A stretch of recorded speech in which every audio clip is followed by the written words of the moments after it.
उच्छेद है 42 दुकान गृह दीर्घ दिन धरी खोर्धा पौर प्रशासन पक्षर जबरदखल उच्छेद चली पल्ला छकरे 42 दुकान गृह उच्छेद करा जाइछि।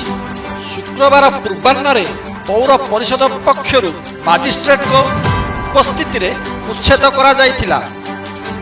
तहसीलदार विभास पाणिग्राही अतिरिक्त तहसीलदार डी गोपाल रेड्डी सह पौर निर्वाही अधिकारी रिजवान अकब उपस्थित थिले।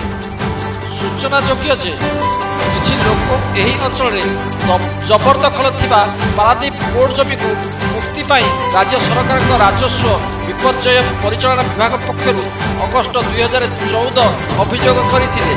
यह विधिवत भाव जांच करा जाई पदक्षेप ग्रहण करने को विभाग पक्षर जिलापाल को निर्देश दिया जाइथिला। दीर्घ वर्ष पर जबरदखल थिबा पारादीप पोर्ट जमी मुक्ति पाई पौर प्रशासन पक्षर प्रक्रिया आरंभ करा जाइछि।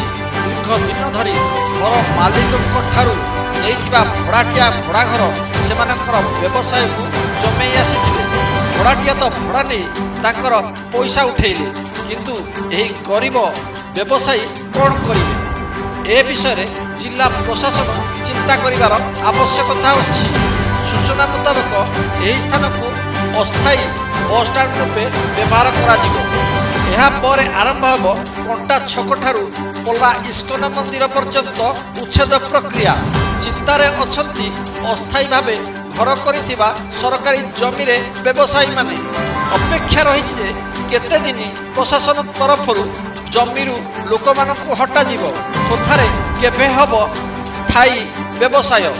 खोर्धारू आंदोलन ओडिशा ब्यूरो रिपोर्ट।